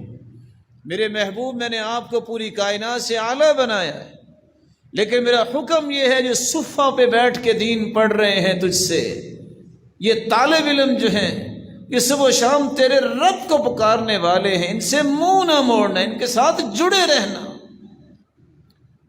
تم دنیا کی رنگینیاں چاہتے ہو، اللہ کی سور تو نہیں چاہتے تھے۔ وَلَا تُطِعْ مَنْ أَغْفَلْنَا قَلْبَهُ عَنْ ذِكْرِنَا، میرے محبوب جس کا دل اس کے رب کی یاد سے غافل ہے، اس کی بات نہ ماننا، اس کے تو کام ہی الٹ پلٹ ہے، اس کی پیروی نہیں کرنی۔ اللہ تعالیٰ نے دل کے بارے میں بھی رہنمائی دی ہے۔ پھر اللہ ذوالجلال نے یہ نہیں ہے کہ یہاں تک بس کر دیا ہے کہ چلو آگے رہنے دیں، پیٹ کا معاملہ ہے، اس کے بارے میں کیا بتانا ہے۔ فرمایا کلوا واشربوا ولا تسرفوا، کھاؤ، یہ ساری نعمتیں آپ کے لیے ہیں، پیو، یہ نعمتیں آپ کے لیے ہیں، لیکن اسراف نہ کرو۔ اسراف کیا ہے؟ اپنی ضرورت کے مطابق کھاؤ۔ ما یلاعم طبیعتکم، وہ چیز کھاؤ جو تمہاری طبیعت کے موافق ہو۔ ایک توڑی کا ٹرالہ بھرنے والا، ایک گنا جو ہے اپنے ٹرالے پہ لے کے جانے والا، یہ پتہ نہیں، اللہ تعالیٰ ان کو سلامت رکھے، یہ کہتے ہیں بس زندگی کا آخری پھیرا ہے، پھر پتہ نہیں جانا ہے کہ نہیں جانا۔ اور بعض لوگوں کی خواہش ہوتی ہے یہ کھانا بھی آج زندگی کا آخری کھانا ہے، لگا لو زور جتنا لگتا ہے، یہ کھانا ہی کھانا ہے۔ شادی بیاہ پہ 3 پیس پہنا ہوتا ہے، میاں صاحب بھی ہیں، چودھری صاحب بھی ہیں، اس طرح دوڑ لگا رہے ہوتے ہیں جیسے زندگی میں یہ پہلی مرتبہ کھانا دیکھا۔ اور میرے بھائی، برکت تو کسی ٹکڑے میں بھی اللہ ڈال دے تو اس میں بھی ڈال دے۔ اپنی شخصیت کو تو محفوظ رکھتے ہیں، آپ تشریف رکھیں، کیا ہوگا باقی سارے پہلے کھا لیں، ہم بعد میں کھا لیں گے، پھر کیا ہوگا؟ برکت اللہ ڈالنے چاہے تو سوکھے ٹکڑوں میں بھی ڈال دیتا ہے۔ جاؤ آج بھی دیہاتوں میں حالت کیا ہے، نکر پہنی ہوتی ہے، چھوٹے سے بچے ماشاءاللہ صحت مند، اور ہاتھ میں روٹی کا ٹکڑا ہے، اس سے اگر کہہ دیا جائے نا بیٹا جاؤ ابو کو بلاؤ، تو کیا کرتا ہے؟ وہ جاؤ پڑھاؤ، بات نہیں سنتا۔ اس کے مقابلے میں 5-5 ہزار کا سوٹ پہنایا ہوتا ہے شہر میں، اس کو جی ہم بریک فاسٹ میں نگٹس دیتے ہیں، اس کو جی ہم وہ جو ان کو لنچ دیا تھا نا وہ ہم بون لیس چکن کھلاتے ہیں، اور اس کا ڈنر جو ہے وہ فلاں ہوتا ہے، اس کے سامنے بلی آ جائے نا، ہائے ماما کی چیخ ہی آتی ہے اور کچھ نہیں آتی۔ اللہ اگر برکت ڈالنا چاہے تو ٹکڑوں میں بھی ڈال دے۔ اس لیے جب کھانا کھانے لگو تو کوشش کیا کرو ساتھ والا کھا لے، ادب سیکھیے، دوسرے کے سامنے کرو، یہ میرا بھائی کھا لے، یہ آداب ہی تو ہے دین۔ جس کے اندر یہ وہ آداب نہیں آئے کہ میں دوسرے بھائی کا خیال کرے، اس سے پھر کیا سیکھا ہے؟ اسی رسول اللہ صلی اللہ علیہ وسلم نے فرمایا تھا بحسب ابن آدم لقیمات یقمن صلبہ، آدم کے اولاد کے لیے اتنے ہی لقمے کافی ہیں کہ کم از کم اس کی کمر سیدھی رہے، کام کرتا رہے۔ وَإِن كَانَ لَا مَحَالَةَ، اگر آج کی دعوت مل گئی ہے کہ سنیں بڑا ٹیسٹی کھانا ہوگا، چلو، تو پھر بھی اصول اور ضابطہ نہ چھوڑو۔ ضابطہ اور اصول کیا ہے؟ فَثُلُثٌ لِطَعَامِهِ وَثُلُثٌ لِشَرَابِهِ وَثُلُثٌ لِنَفَسِهِ، پیٹ کا ایک حصہ کھانے کے لیے خاص کرو، دوسرا حصہ پانی کے لیے، تیسرا حصہ سانس کے لیے۔ پاکستان میں چونکہ بادشاہ زیادہ رہتے ہیں، وہ کہتے ہیں تینوں حصے بھرو کھانے سے، پانی تو دائیں بائیں آ ہی جائے گا، سانس کی کون سی بات ہے آئے نہ آئے۔ مزاج شریعت یہ ہے کہ اتنا کھاؤ جتنی تمہاری طبیعت ٹھیک رہے، اسراف نہ کرو۔ اگر اللہ نے کھانے کے لیے پیدا کیا ہوتا تو کم از کم انسان کو پیٹ تو بھینس جتنا لگاتے ہیں نا اللہ تعالیٰ۔ یہ ضروری تو نہیں ہے کہ آپ نے تربیلا کی پکچر اتارنی ہے تو اپنے پیٹ کی پکچر اتارو، اتنا پانی پی لو، مناسب پانی پیو، اتنا کھانا کھاؤ جو تمہاری ضرورت ہے۔ رسول اللہ صلی اللہ علیہ وآلہ وسلم نے چال ڈھال کے بارے میں بھی فرمایا اضمنوا لی ستا من انفسکم، 6 چیزوں کی ضمانت مجھے دے دو، میں تمہیں جنت کی ضمانت دیتا ہوں۔ اصدقوا اذا حدثتم، بات کرو تو سچی کیا کرو۔ واوفوا اذا عاہدتم، وعدہ کرو تو پورا کیا کرو۔ ادوا اذا اؤتمنتم، امانت رکھی جائے تو خیانت نہ کیا کرو۔ وکفوا ایدیکم، اپنے ہاتھوں کو تکلیف دینے سے بچا کے رکھا۔ اور ساتھ کیا فرمایا؟ وغضوا ابصارکم، اپنی نظروں کو جھکا کے رکھا کرو۔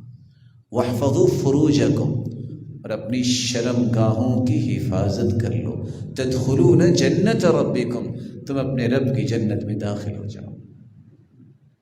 رسول اللہ صلی اللہ علیہ وآلہ وسلم نے اور شریعت نے ایک ایک چیز کی وضاحت کی۔ صحابہ کے ساتھ بیٹھے ہیں، فرمایا تدرون من المفلس، جانتے ہو مفلس کون ہے؟ قالوا اللہ ورسولہ اعلم، صحابہ نے کہا اللہ جانتے ہیں یا اللہ کے رسول کے پاس علم ہو۔ المفلس فینا من لا درہم له ولا متاع، مفلس وہ ہے جس کے پاس نہ درہم ہے نہ دینار ہے۔ فرمایا نہیں، یہ مفلس نہیں۔ المفلس من امتی من یأتی یوم القیامت بصلاة وصدقة وصیام، مفلس میری امت کا وہ ہے جو قیامت کے دن نمازیں بھی لے کے آئے گا، روزے بھی لے کے آئے گا، صدقات بھی کرتا ہوگا۔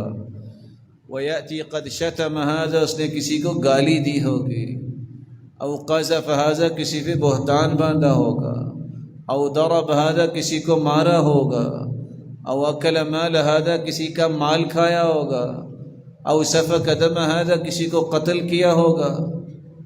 لائن بنی ہوگی حقوق لینے والوں کی۔ جو بندہ ایک دن میں 6 گالیاں نکالتا ہے، اگر 40 سال زندگی ہے تو کتنی گالیاں ہوں؟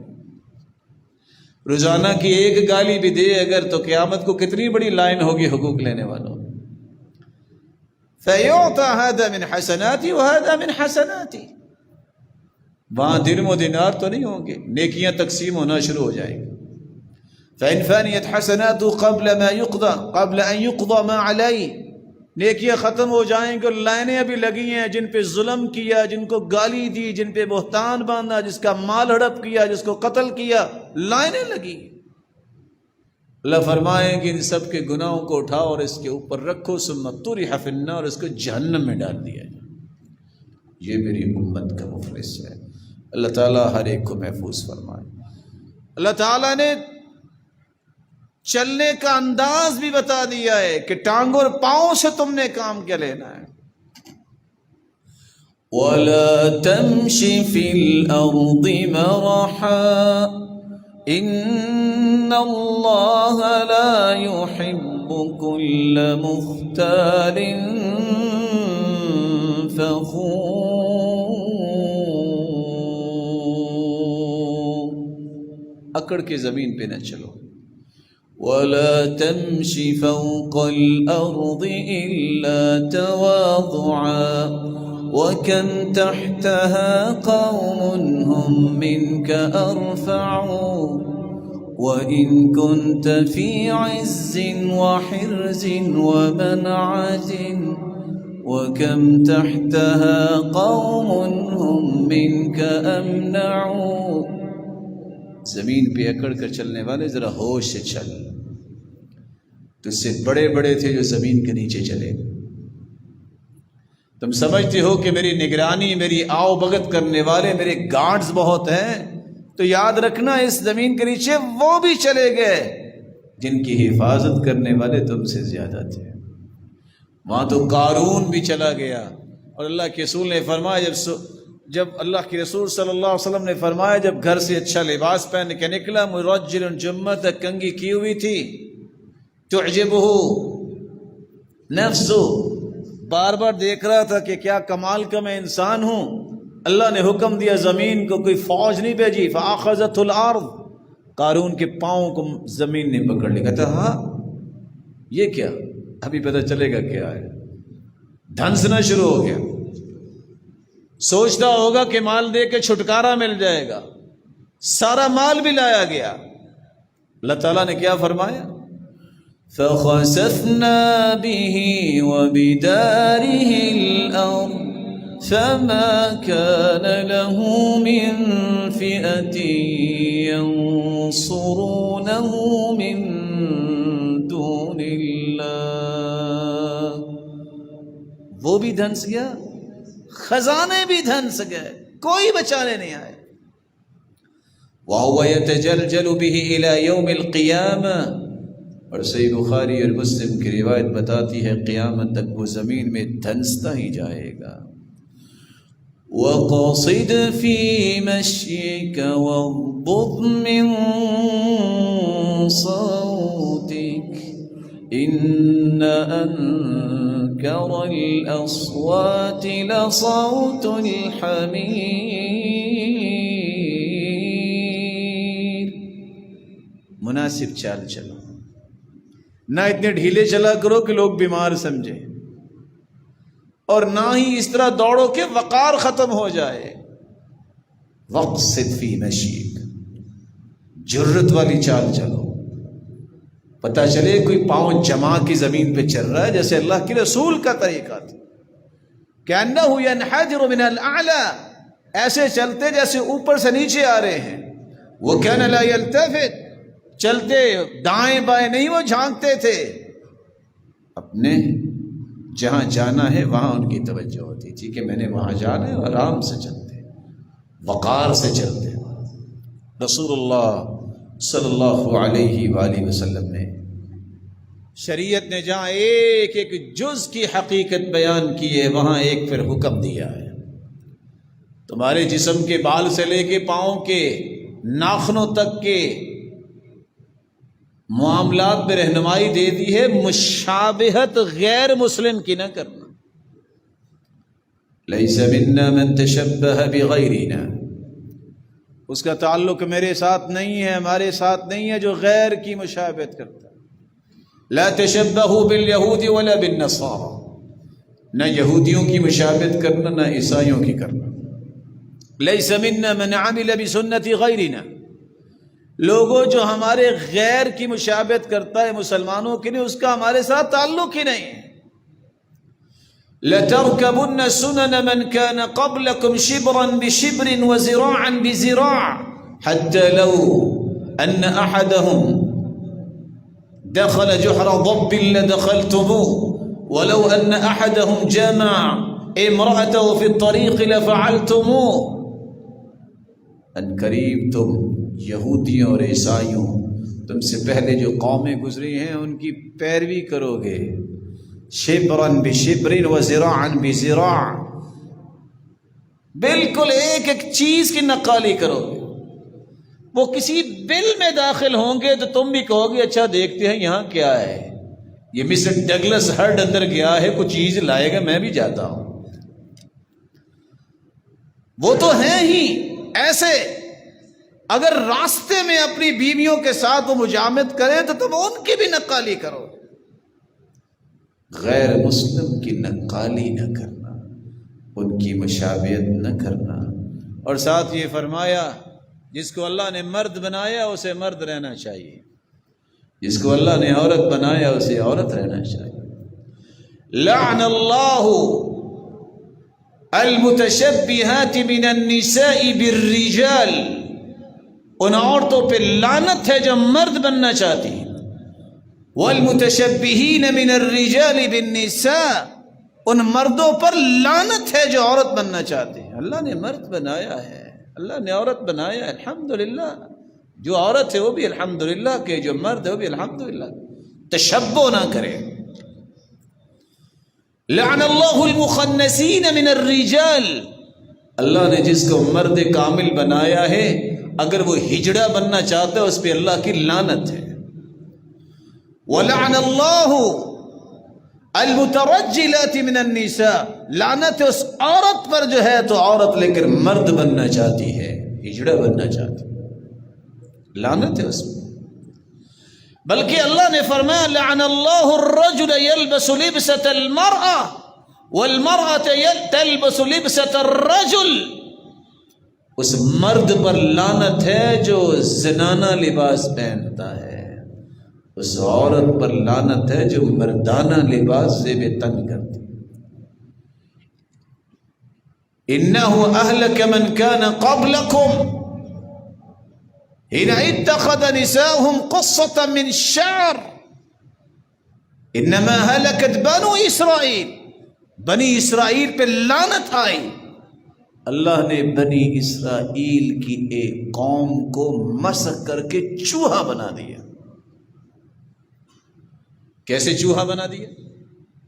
فقدت امت من بنی اسرائیل، بنی اسرائیل کی قوم گم ہو گئی، ملی نہیں۔ اللہ کے رسول کے سامنے سے چوہیا گزری، فرمایا لا اراہ الا ہذہ، وہ پوری کی پوری قوم اللہ نے چوہا بنا دی ہے۔ دلیل کیا ہے؟ بکری کا اگر دودھ پڑا ہو تو چوہیا دودھ پی لے گی، اگر اونٹنی کا دودھ ہو تو چوہیا دودھ نہیں پیے گی۔ الا ما حرم اسرائیل علی نفسی، یعقوب علیہ السلام نے اپنے اوپر گوشت کا اونٹ اور دودھ حرام کر لیا تھا۔ اس امت کو چوہا بنایا تو کس وجہ سے؟ جسم فروشی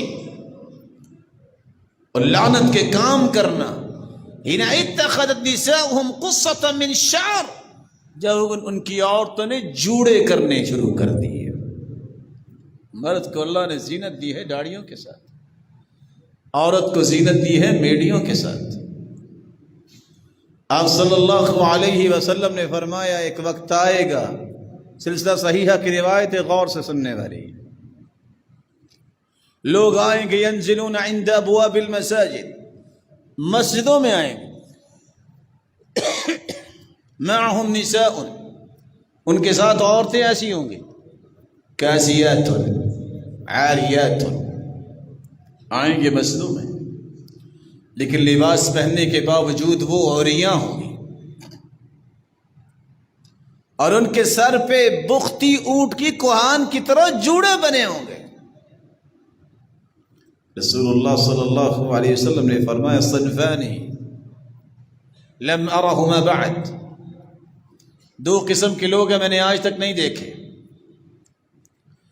ایک وہ لوگ رجال معهم سیاط کاذناب البقر، ایسے ظالم لوگ جن کے ہاتھ میں لاٹھیاں ہوں گی جیسے گائے کی دم ہوتی ہے، یضربون بها الناس، لوگوں پہ ظلم کریں گے۔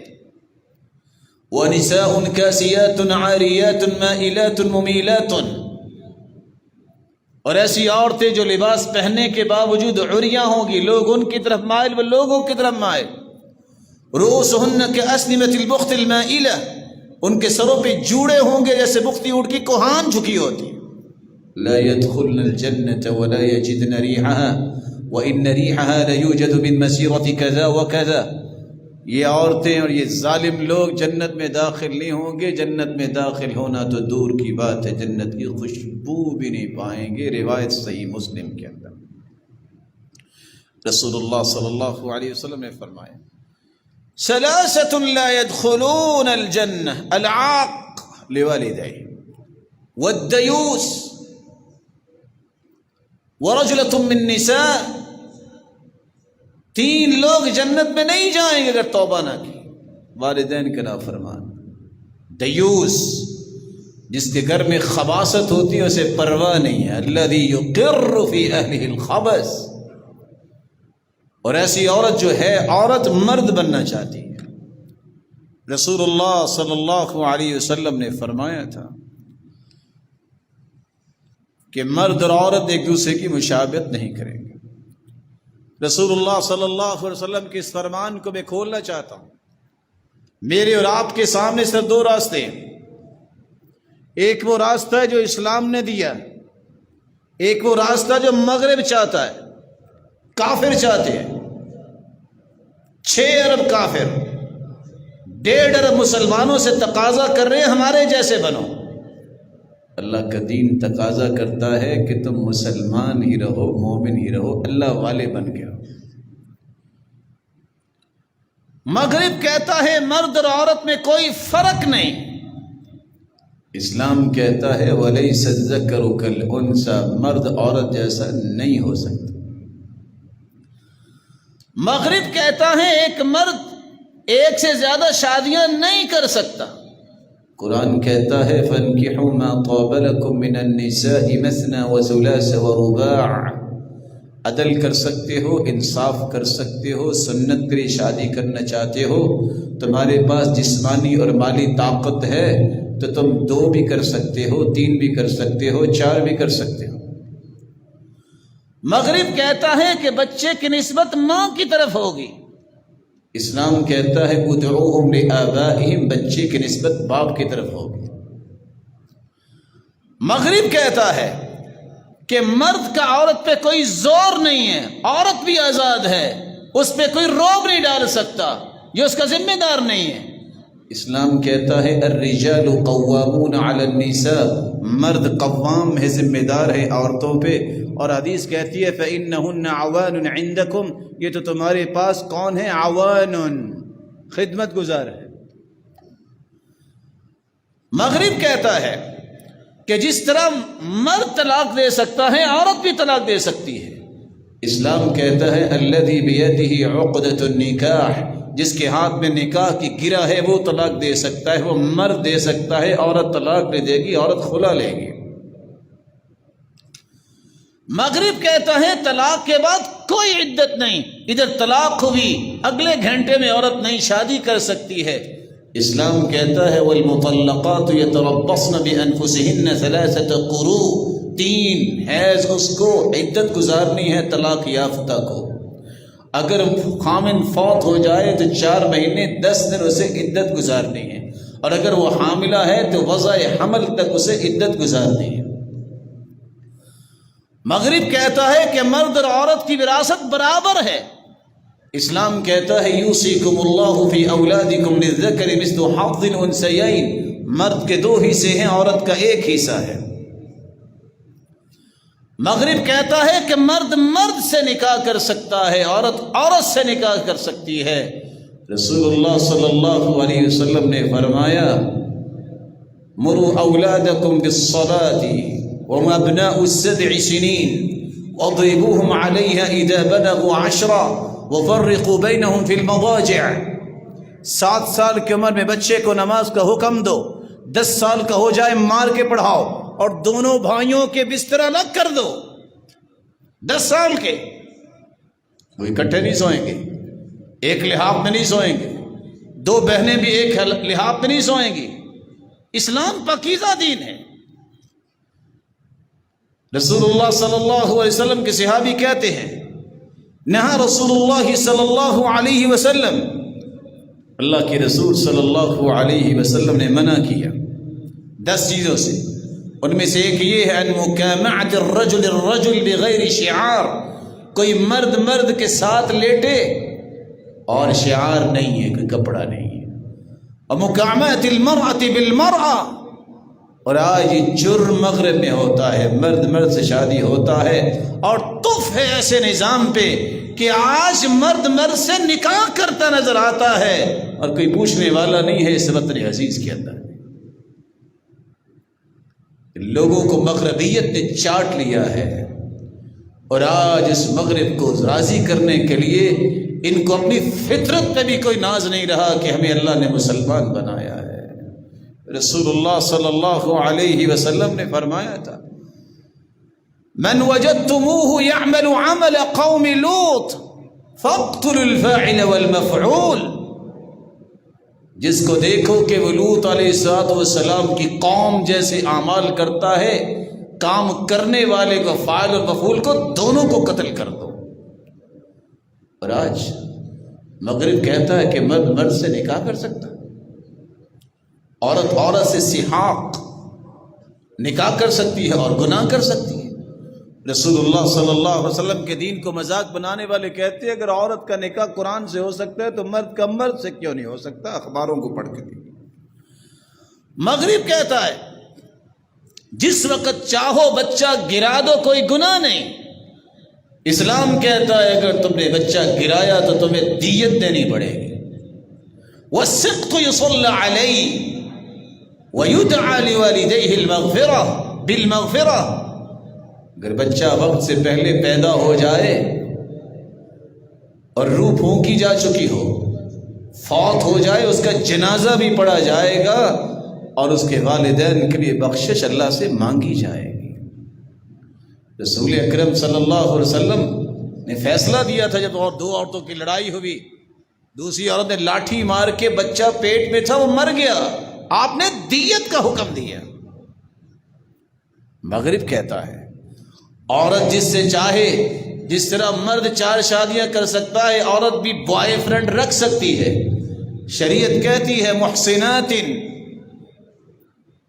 غیر مسافحات ولا متخذات اخدان. پاک دامن عورتیں چپکے سے جو دوستیاں کرنے والی ہیں وہ اس لائق ہی نہیں ہے کہ اس سے نکاح کیا جائے. مغرب کہتا ہے کہ مرد جتنی چاہے گرل فرینڈ رکھ سکتا ہے، ایک بیوی کافی نہیں ہے.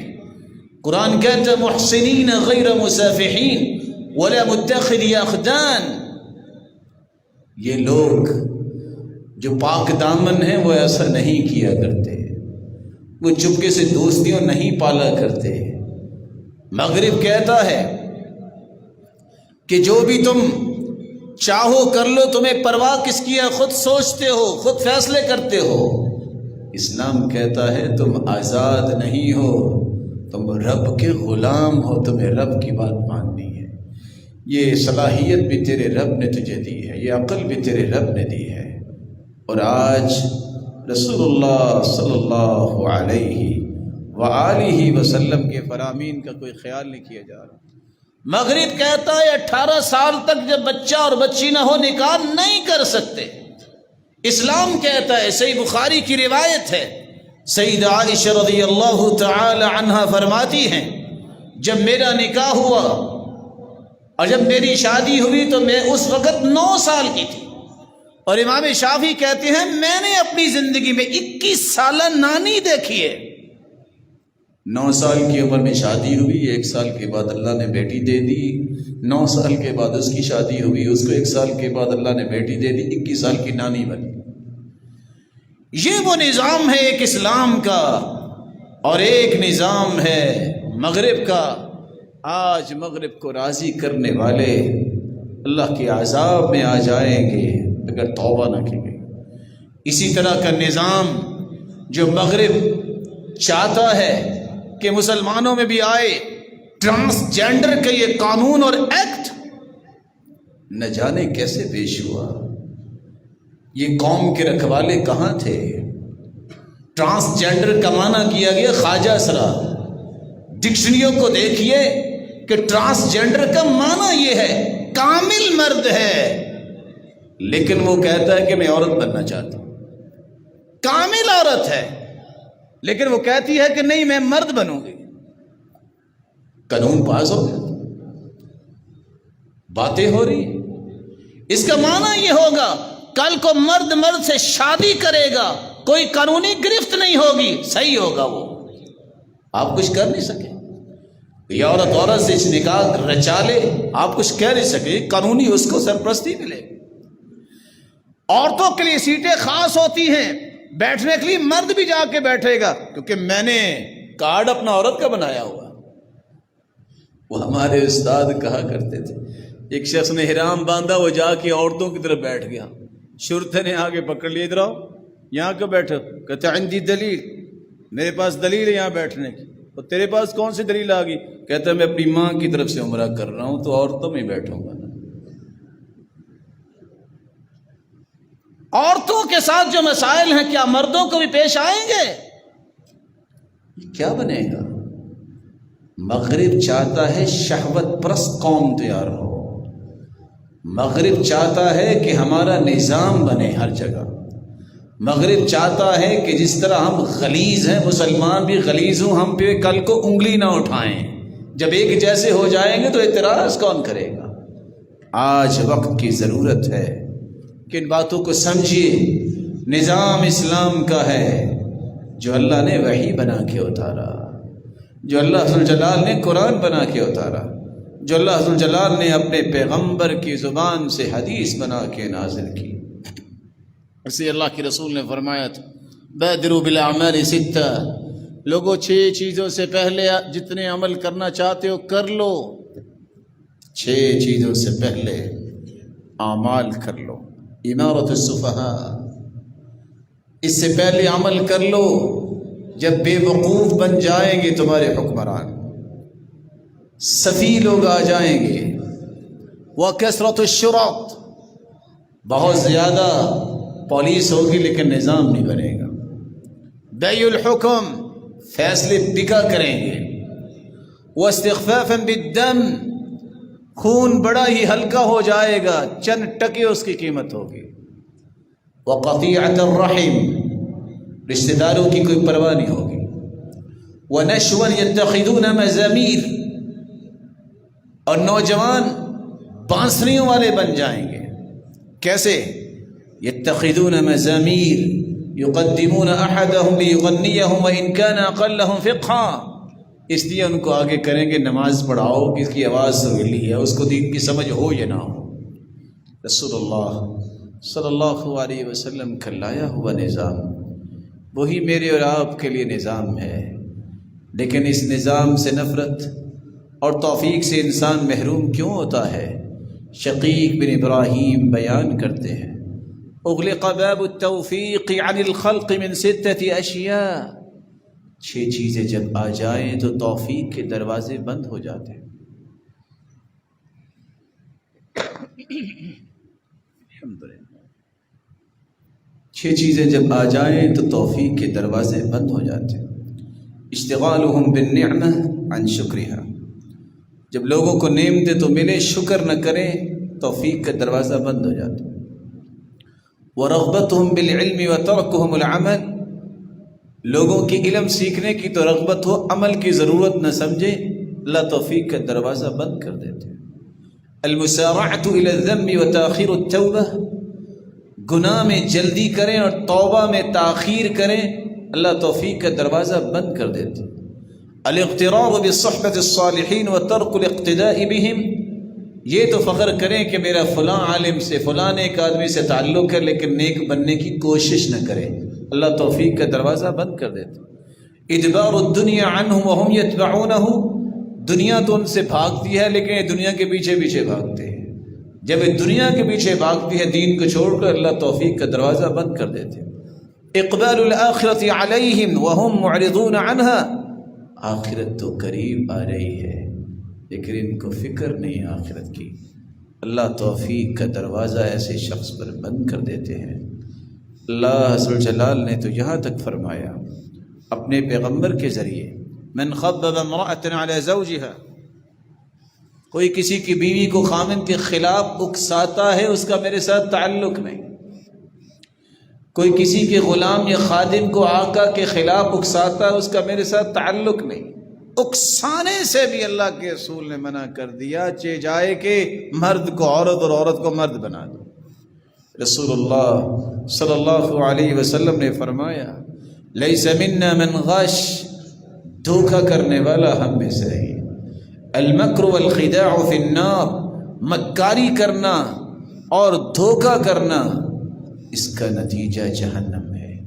اور آخری بات کر کے میں بات کو ختم کرتا ہوں، یہ آج کی مجلس کا پیغام بناؤ۔ سلسلہ صحیحہ کی روایت ہے 2843، ان ربک لیعجب للشاب لا صبوة له، ان ربک لیعجب بالشاب لا صبوة له، ای لیس له جہالات ولا زلات۔ اللہ کو یہ نوجوان بہت پسند ہے، نہ وہ جاہلیت کی طرف مائل ہوتا ہے، نہ وہ دین سے پھسلتا ہے۔ نوجوانوں ایسے نوجوان بنو جو کبھی بھی مغرب سے متاثر نہ ہو، کبھی بھی غیر سے متاثر نہ ہو۔ متاثر ہو تو اللہ کے رسول سے، ابو بکر عمر و عثمان سے، متاثر ہو تو عشرہ و بشرہ سے، متاثر ہو تو اہل بدر سے، متاثر ہو تو شیخ ابی طالب میں اللہ کے رسول کے ساتھ زندگی گزارنے والوں سے۔ مغرب سے متاثر نہ ہو، جہالت سے متاثر نہ ہو، اور نہ ہی وہ دین سے پھسلنے والے ہوں۔ اور سچ کہا تو سفیان ثوری نے علیک بعمل الابطال، اگر بہادروں جیسا عمل کرنا ہے تو ایک کام کر لو۔ بہادروں جیسا عمل کون کرتا ہے؟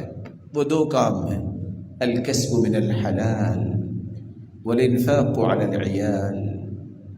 لقمہ تمہارے پیٹ میں حلال کا جانا چاہیے، حرام کے قریب نہ جانا۔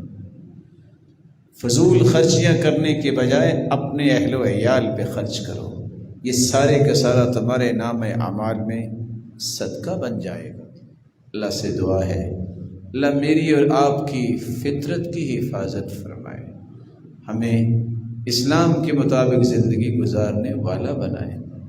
مولا کریم امت کے حال پہ رحم فرما، اور اس وطن عزیز کی حفاظت فرما، اور توفیق دے اس کے نظام چلانے والوں کو کہ وہ اسلام کے نظام کو مضبوط بنائے، اور مغرب کی غلامی سے سب کو اللہ آزاد فرمائے، اور مغرب کے اثرات اور ان کے افکار سے اللہ تعالیٰ محفوظ فرمائے۔ جس طرح اللہ تیرے گھر میں جمع ہے، مولا کریم سب کو جنت الفردوس میں جمع فرما، اور اپنے محبوب کی رفاقت نصیب فرما، اور اپنے دیدار کا مستحق بنا۔ وآخر دعوانا الحمدللہ۔